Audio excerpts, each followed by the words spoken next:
For this trick, we only need 8 cards.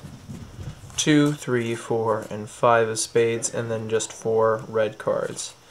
So what I'm going to do first is take the red cards aside, and I need to place these 4 cards into reverse order. So they're in reverse order, but we're going to take the 2 over to this packet of 4. And I'm going to take the 2 and place it in the second position. Now watch this. If I put it in, snap my fingers, the 2 will jump to the top. I'll show you it again with the 3. Here's the 3 in the third position. Stick it in, snap my fingers, the 3 comes to the top. So it's just jumping to the top of our 4 red cards. Next one we're going to do is the 4. We're going to take the 4, place it into the fourth position of the cards, stick it in, just a snap, and the 4 comes to the top. And last is the 5. So we're going to stick all 4 cards right on top of it, just like this. And just a snap, the 5 also comes to the top. And that's the trick.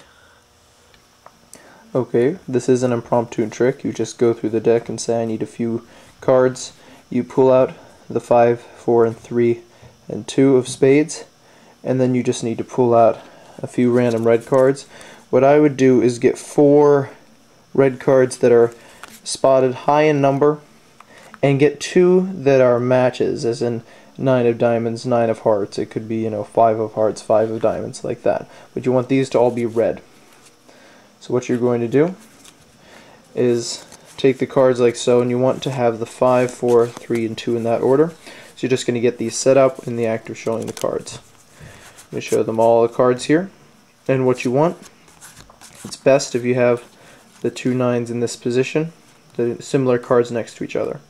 So what you're going to do, show all of these cards, show all of these cards, and then you're going to feel with your fingers underneath that one card there, this top 9. And when you square up the cards, you're going to get a break underneath that 9. So you're getting a break with these 5 cards on top, these 3 cards on the bottom. So you get that break here, and you're going to pick off these 3 cards and set them aside face down. Now you have all these, which you're just going to push off with your thumb, and make sure to keep the last one square.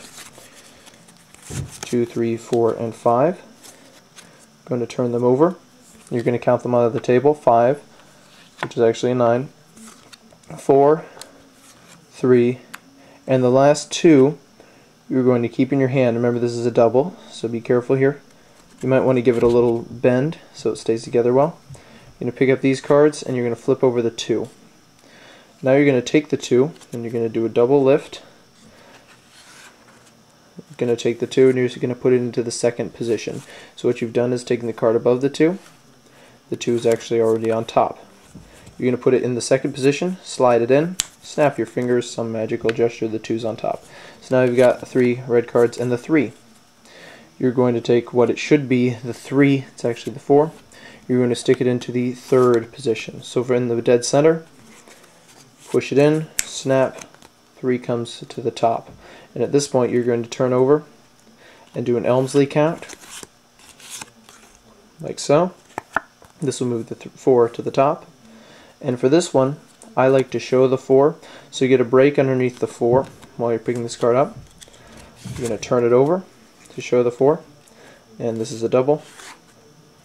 And then you're going to stick it into the fourth position. 4 goes into the fourth, snap, 4 comes on top. And then you're saying, now we're going to put all 4 cards. What you want to do is separate these and go like this, because you want these 2 on top, because you want the 5 on top. So we're going to put all these 4 cards on top of the selection.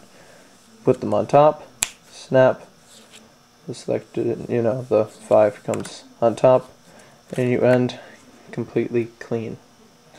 When you riffle shuffle cards, you're going to take half the deck, like so, and you want to hold the cards with these 2 fingers on the far side, your index finger on top, and your thumb in the back.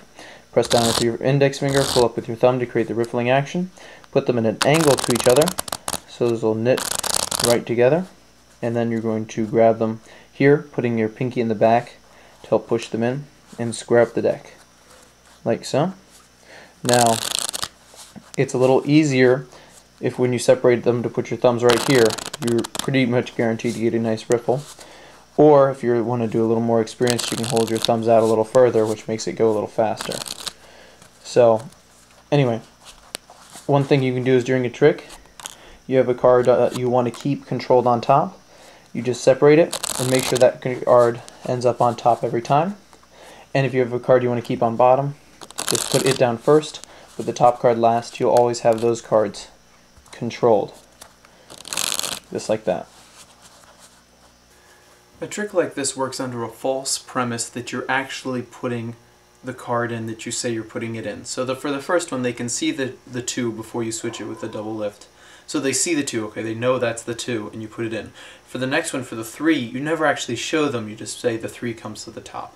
It is good to throw in that reminder that it's a 4 by doing an extra double and showing the 4, so that way there'll be no doubt in their mind, because the trick will not work if they don't believe you're actually putting that card in. So that's really how it works. And one thing you need to do is make sure to keep the trick moving, because in a sense it's the same thing over and over and over again in the whole trick. So this trick, it doesn't have any kick or ending. It's just this effect over and over again, but it gets more amazing every time with the card having to go through so many more cards in theory to come to the top. So just make sure that your audience is convinced of the premise of the trick as to what actually is happening. Is this card actually going in? Make sure to prove it to them. You don't need to prove it to them every time, but make sure you're working under that false premise to make it real magic.